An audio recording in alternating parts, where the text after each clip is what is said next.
I'm Stefan, this is Ivan, and beauty comes from the inside of your wallet. Jack, Roland, Dad, this! 8-bit broadband. So, we have watched the movie, and Ivan doesn't like it. I don't. I love it! I don't like musicals. You don't have to sing anything in a movie, you can just talk to me about it. Ivan, do you want to build a snowman? I don't want to build a snowman. I've never wanted to build a snowman. Why do we have to talk about this over and over again? But anyway, the movie I'm talking about is the brand new 2017 live action version of Beauty and the Beast. Now, I know a lot of people say they've just rehashed the original. And the reason why I quote original is the original movie was actually shot in 1936, and the story was written in the 1700s. And I'm in this video just to piss him off. I've done no research, I'm just going to give you some of my opinions. He's done 2 days of research, which I am going to try and block as far as I can. I've watched the movie 3 times in a row. That's part of the problem, Simba. So anyway, everyone is saying they're rehashing Beauty and the Beast from the 1992 film of Disney. Some people here has never seen the original film, so he can't judge. But it is very the same, but with a few critical changes. From what I've seen, I haven't seen the cartoon yet anyway, but from what I've seen, it's not good. It's got too much songs in it, too much cash cow songs in it, like I am beautiful but I don't like it, blah blah blah blah blah. Yeah, of course, the most famous song in the movie is of course the theme song, which was written in 19... No, that's Aladdin. Shit. It was sung by Celine Dion originally. What is the thing? Tale is all this time, okay. True as it can be. Yeah. Barely even friends, then somebody bends unexpectedly. That's a shout out to Danny. Danny, if you ever watch this video, if you ever come across this video, I still remember it. I actually sang this song on stage in front of people as a duet. I don't care. I know you don't care. But a few of the critical changes that they actually made to the movie is they made the Beast more relatable. In the 1992 movie, the Beast, you had no real backstory on him. You know he was cursed, and the rose was there, and the petals will be falling, and after the last petal is gone, the curse is permanent. But you never really know why he was cursed. Yeah. And in this movie, I love that they actually brought in the Enchantress. I've got my own theories on the Enchantress. Bring her in, showing what actually happened. Why did she actually curse this entire castle? A few other things where the Beast is more relatable is the Beast is understanding. The goodbye scene where he allows Belle to actually say goodbye to her father. In the first movie, she offers herself up as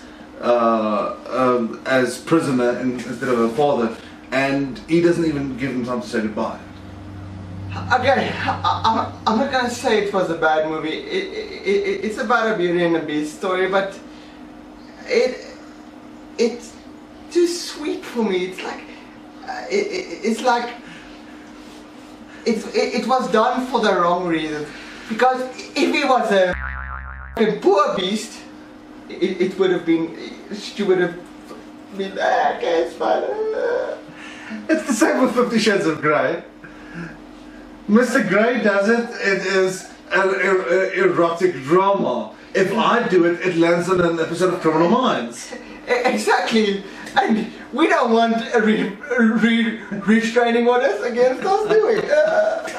Another thing where the Beast is more relatable, and I love this part. This part I actually loved is in the previous movie, in the 1992 film, the Beast was uneducated. He could not even read. Where she could read, and she was this educated girl and this smart girl and everything. Where in this movie he is actually quite educated. When they go into the library and she asks them, "Have you read all of these?" And he makes the joke of some of them are in Greek. Yeah. He is actually educated, but that is where one of my problems with the movie comes in. Okay. You've got an educated Beast, a Beast that can read, that is well spoken. Went to the best teachers to get taught, but he can't use a spoon. I know it's a nod to the old movie because they did it in the old movie, and if they didn't put it in, people would complain. And I'm not complaining. I'm just saying it's a plot hole. And why can't he use a spoon to eat soup properly? Why does he have to... Exactly, it's like I said, it's a nod to the old film. Why does he have to eat like a retard? I don't even eat like a retard, and I have reason to, because my hands aren't working properly. Are you going to start eating like a retard now?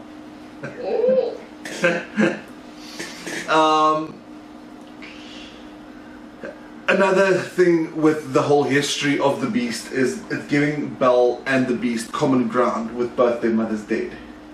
Yeah. Once again, I've got a theory about Belle's mother, but we'll get into that either later or in another video. The fact that the castle's inhabitants would turn into normal furniture, yes.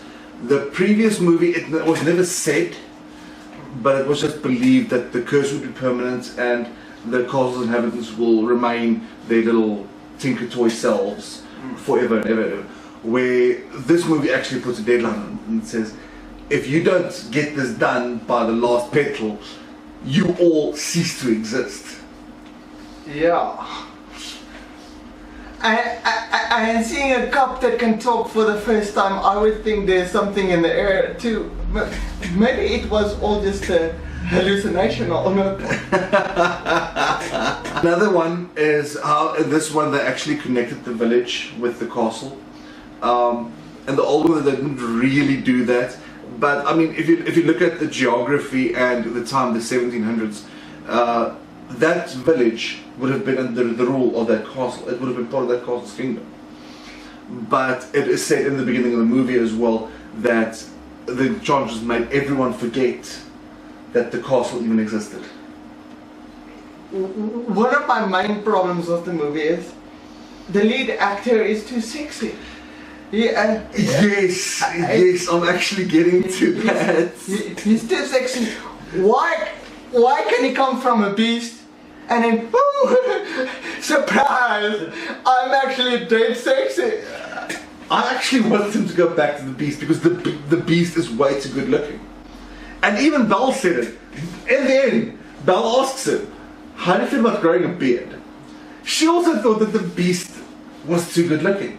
I mean, he's a beast, he's a horrible creature, he should be deformed. But yet, I'd go for him. Same thing happened in the Hunchback of Notre Dame. The little gypsy girl and the Hunchback made a connection, but what did she do? She went for the sexy knight. Fantastic, Disney. No, well, we've got two sexy men here. We've got Gaston and we've got the Beast. But why wasn't the prince or the king or whatever the Beast was a bit more... Okay.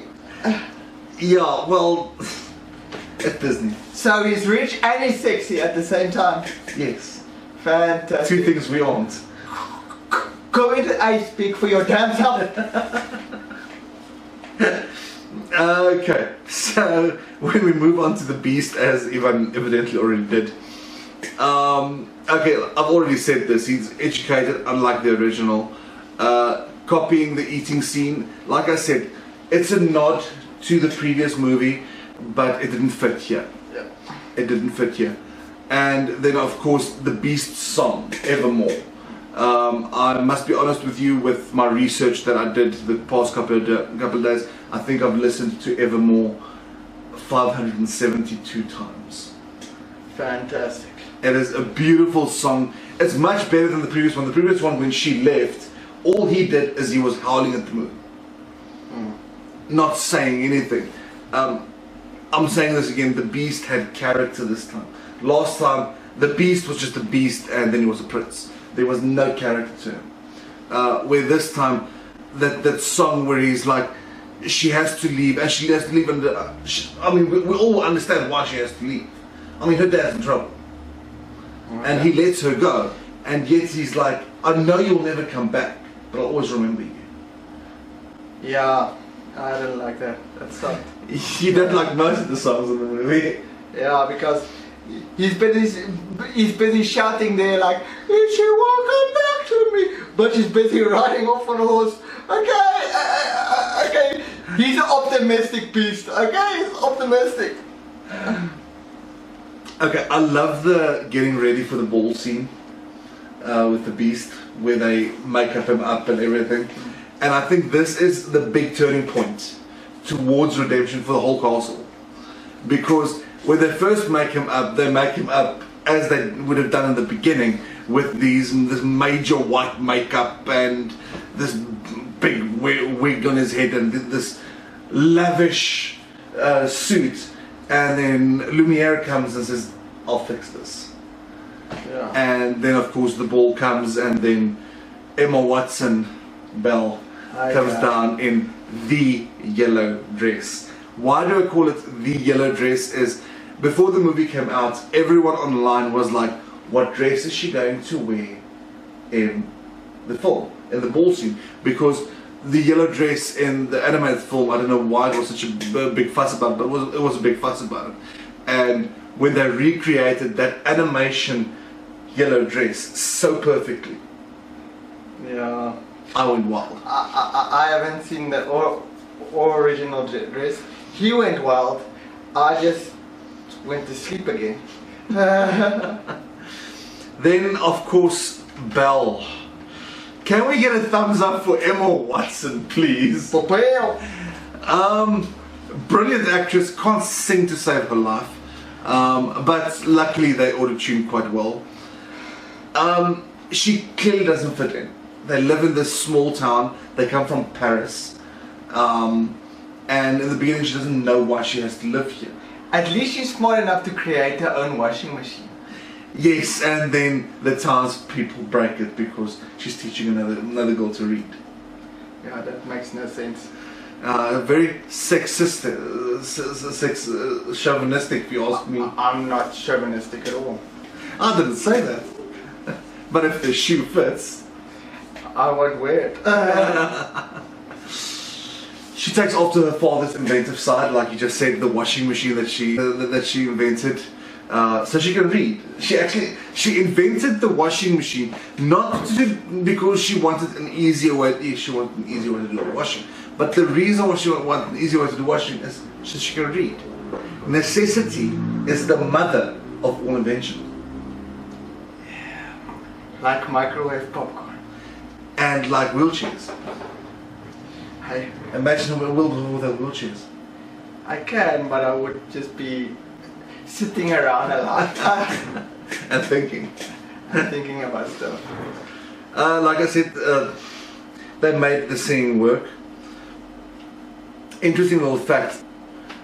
The dance with the yellow dress, the ball scene, the majorly, it's the climax of the whole movie, is the ball scene. If you match the animation movie with the live action movie, that dance fits frame by frame. Usually the climax comes after watching the ball scene, yeah.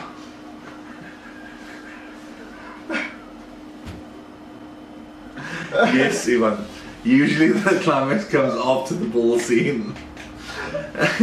And then of course we can't forget that this is Emma Watson. It is Hermione Granger. I mean, the person that does not know Emma Watson as Hermione Granger lives under a rock and hates puppies. I don't hate puppies. But you know money graduates. I do. You don't live under a rock, do you? I live in a house. So I just want to let all of you know this is a new channel that we've just started. Yeah, I forgot about that. Yeah, it's the most important. We are going to be doing vlogs here. We are going to be doing nothing to do with Flipper Gaming here, because this is a separate thing that we're doing, and I shall not fight him for creative control. Yeah, so here we'll be vlogging. We'll be doing some random if I can get a prank in or two, why not? We'll try and get out in the streets of our little half horse. Yeah. Is it half a horse? Half horse town. Show you what's going on here. Yeah. So please check what's going on. But anyway, that is our video for today, for this week. So let's stop talking. Let's stop talking. If you like fat people, subscribe.